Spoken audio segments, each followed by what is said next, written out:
Assalamualaikum warahmatullahi wabarakatuh. Saya dari kelompok 3 akan mempresentasikan tugas kelompok dari statistika. Saya izin share screen.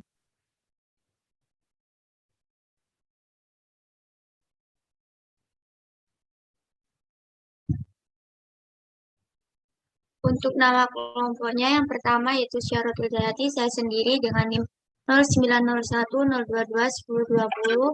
Yang kedua Junior Ines Pratiwi dengan NIM 090102211021. Yang ketiga Ainiatul Mawadah dengan NIM 090202211023. Selanjutnya saya akan menyampaikan materi yang pertama. Hipotesis dapat diartikan sebagai pernyataan statistik tentang parameter populasi. Hipotesis juga dapat diartikan pernyataan atau dugaan sementara yang perlu dibuktikan atau diuji kebenarannya. Dalam statistik dan penelitian terdapat dua macam hipotesis, yaitu satu, hipotesis nol, yaitu tidak adanya perbedaan antara parameter dengan statistik. Dua, hipotesis alternatif, yaitu adanya perbedaan antara data populasi dengan data sampel. Yang kedua, bentuk rumusan hipotesis. Hipotesis terbagi tiga. Yang pertama, hipotesis deskriptif, yaitu dugaan tentang nilai suatu variabel mandiri tidak membuat perbandingan atau hubungan. Contoh, rumusan masalahnya. Yang pertama, seberapa tinggi daya tahan lampu merek X. Yang kedua, seberapa tinggi produktivitas padi di Kabupaten Klaten. Yang ketiga, seberapa lama daya tahan lampu merek A dan merek B. Yang terakhir, seberapa baik gaya kepemimpinan di lembaga X. Rumusan hipotesisnya, yang pertama, daya tahan lampu merek A sampai dengan 800 jam.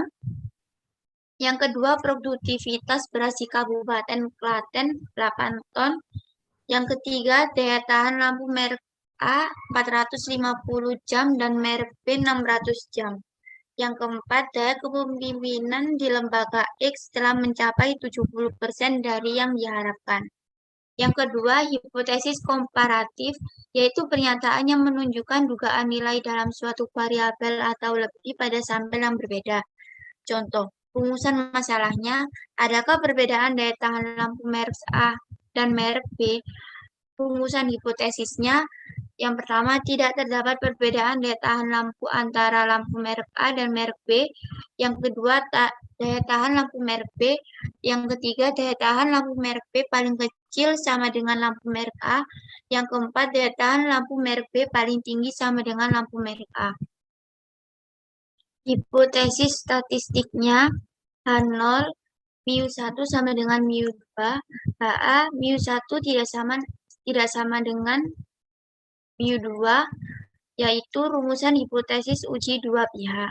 H0 mu1 lebih besar sama dengan mu2, HA mu1 lebih kecil mu2, yaitu rumusan hipotesis uji pihak kiri. H0 mu1 lebih kecil sama dengan mu2, HA sama dengan mu1 lebih besar mu2, yaitu rumusan hipotesis uji pihak kanan. Selanjutnya, hipotesis asosiatif, yaitu suatu pernyataan yang menunjukkan dugaan tentang hubungan antara dua variabel atau lebih. Contoh, rumusan masalahnya, adakah hubungan antara gaya kepemimpinan dengan efektivitas kerja? Rumusan hipotesisnya, H0 sama dengan tidak ada hubungan antara gaya kepemimpinan dengan efektivitas kerja. HA sama dengan ada hubungan antara gaya kepemimpinan dengan efektivitas kerja. Rumusan statistiknya, H0 rho sama dengan 0, HA rho sama dengan tidak sama dengan 0, yaitu rho sama dengan simbol yang menunjukkan kuatnya hubungan. Selanjutnya, materi tingkat signifikan. Dalam menafsirkan parameter populasi berdasarkan kesalahan, yaitu yang pertama, kesalahan tipe 1 adalah suatu kesalahan bila menolak hipotesis 0 H0 yang benar seharusnya tidak diterima.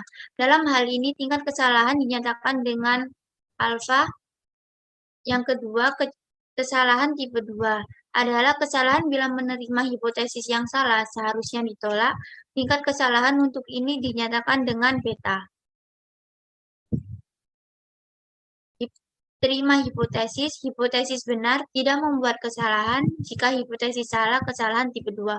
Menolak hipotesis, hipotesis benar, kesalahan tipe 1. Jika hipotesis salah, tidak membuat kesalahan. Dari hasil tabel di atas dapat diartikan bahwa satu keputusan menerima sama dengan hipotesis 0 yang benar, berarti tidak membuat kesalahan. Yang kedua, keputusan menerima hipotesis 0 yang salah, berarti terjadi kesalahan tipe 2. Yang ketiga, keputusan menolak hipotesis 0 yang benar, berarti kesalahan tipe 1. Yang keempat, keputusan menolak hipotesis 0 yang salah, berarti tidak membuat kesalahan. Untuk materi selanjutnya akan dijelaskan oleh Junior Ines Pratiwi. Selanjutnya status uji. Status 1, uji T atau t-test. Uji T atau t-test merupakan salah satu jenis uji statistik parametrik yang digunakan untuk menguji signifikasi dan relevansi dalam satu atau dua kelompok sampel. Uji pertama kali dikembangkan oleh William Shelley Gosset pada 1915. Uji T pada satu kelompok memakai one sample t-test, sedangkan uji T dua kelompok dibagi menjadi dua jenis, yaitu independent sample t-test dan paired sample t-test. Independent sample t-test digunakan untuk menguji dua kelompok sampel yang tidak berhubungan, dan paired sample t-test digunakan untuk menguji dua kelompok sampel yang memiliki korelasi. Untuk rumusnya, T sama dengan X min mu 0 per S per akar N. Yang kedua, ANOVA. ANOVA merupakan singkatan dan analisis of variance adalah sebuah uji statistik yang menyerupai t-test. ANOVA digunakan untuk menguji signifikasi perbedaan dua rata atau lebih. ANOVA diperkenalkan oleh seorang ahli statistik bernama Ronald Fisher. Kelebihan dari uji statistik ini yaitu dapat menguji perbedaan lebih dari dua jenis kelompok. Itulah yang membedakan ANOVA dengan t-test. ANOVA terbagi menjadi dua jenis, yaitu ANOVA one way dan ANOVA two way. ANOVA one way atau satu arah adalah tes hipotesis di mana hanya satu variabel, kategori atau faktor tunggal yang dipertimbangkan. Berbeda dengan ANOVA two way. Di sini uji hipotesis diklasifikasikan berdasarkan pada dua faktor.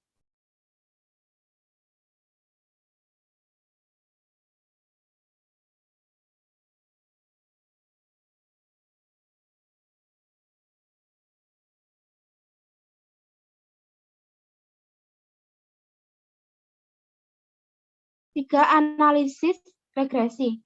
Analisis regresi merupakan jenis uji statistik parametrik yang digunakan untuk menguji hubungan antar variabel, lebih tepatnya menguji atau memprediksi pengaruh suatu variabel bebas terhadap variabel berikat. 4. Analisis korelasi. Analisis korelasi pada uji statistik parametrik digunakan untuk menguji hubungan antar variabel. Hubungan yang dimaksud di sini adalah kerataan hubungan antara dua variabel atau lebih tanpa memperhatikan ada tidaknya hubungan kausal di antara variabel-variabel yang dianalisis. Analisis korelasi yang digunakan untuk menguji data yang bersifat parametrik sering juga disebut dengan analisis Pearson. Metode analisis korelasi Pearson merupakan metode pengujian yang pada dasarnya dilakukan terhadap suatu variabel pengukuran yang menyajikan data-data yang bersifat kuantitatif. Metode Pearson ini dapat ditemukan pada aplikasi Minitab, baik Minitab 14 maupun Minitab 15. 5 rumus umum dari uji Z. Z, X, min mu, 0, per sigma per akar N.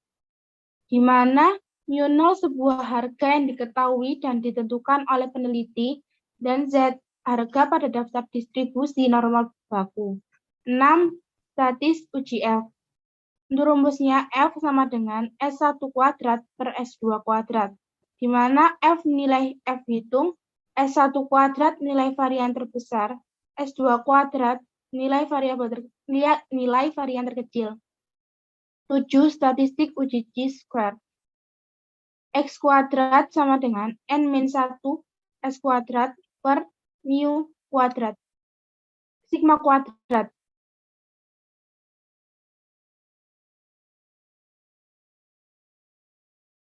Ada 3 jenis data, yaitu nominal, ordinal, dan interval, dan rasio.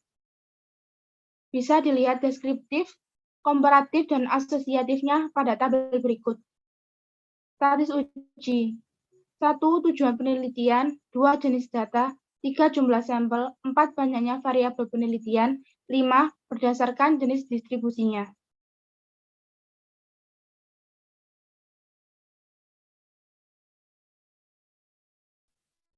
Untuk materi selanjutnya akan diterangkan oleh Ainiat. Selanjutnya adalah daerah kritis. Daerah kritis, daerah penolakan atau daerah kritis adalah himpunan semua nilai statistik uji yang menyebabkan ditolaknya hipotesis nol. Daerah kritis dipilih sedemikian rupa sehingga probabilitas menolak hipotesis nol ketika itu benar tidak lebih besar dari nilai yang telah ditentukan atau level signifikasi. Daerah penolakan juga ditentukan dari hipotesis alternatif kita. Hipotesis alternatif bisa dibagi menjadi dua, yaitu dari dua sisi atau two-tailed, dan satu sisi, sisi kanan dan sisi kiri.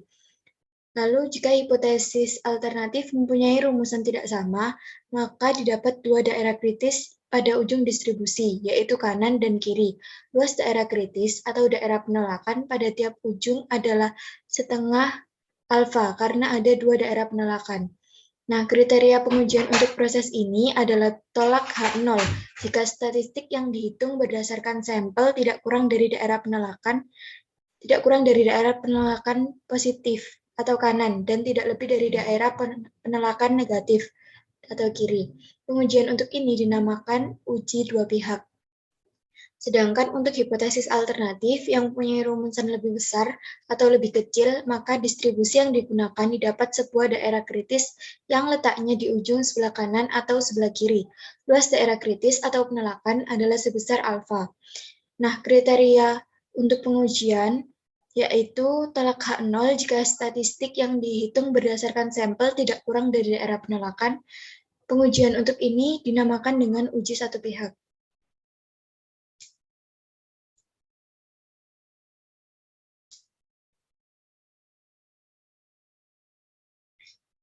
Di sini ada grafik daerah kritis, di mana untuk uji satu arah ke kiri,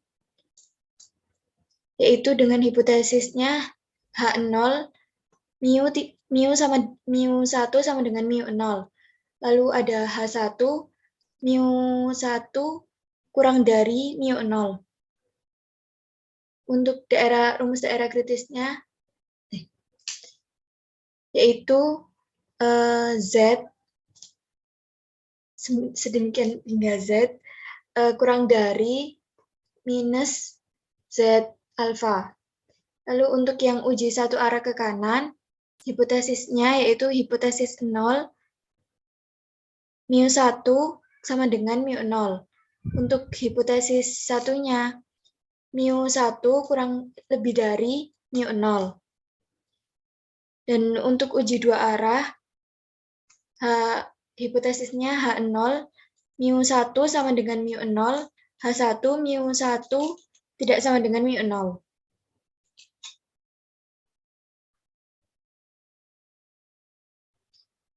Untuk contoh soalnya, yaitu rata-rata lifetime dari sampel jumlah 100 unit bola lampu yang dihasilkan suatu pabrik adalah 1.570 jam dengan standar deviasi 120 jam. Jika rata-rata lifetime dari seluruh bola lampu yang dihasilkan pabrik tersebut adalah mu, ujilah dengan tingkat signifikasi 1% bahwa mu dari bola lampu yang dihasilkan oleh pabrik tersebut tidak sama dengan 1.600 jam.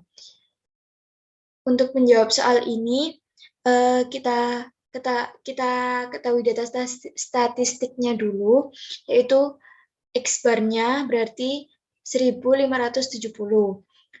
Lalu ada S atau standar deviasi, yaitu 120 jam. Dan jumlah bola lampunya ada 100 buah. Lalu kemudian langkah-langkah uji hipotesis. Hipotesis 0 sama dengan hipotesis 0-nya mu sama dengan 1600, sedangkan hipotesis satunya mu tidak sama dengan 1600. Lalu selanjutnya tingkat signifikasi.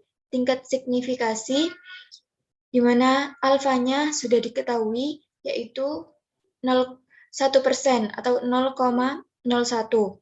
Nah, selanjutnya yaitu statistik uji. Statistik uji Z hitung sama dengan, yaitu rumusnya Z hitung sama dengan X bar min mu 0 per sigma per akar N. Lalu kita masukkan X barnya 1570 dikurangi mu 0-nya 1600, untuk sigmanya 120 dibagi akar 100, hasilnya nanti min 2,5. Nah, daerah kritis atau daerah penolakan H0, Z hitungnya berarti kurang dari min 2,58 atau Z hitung lebih dari 2,58.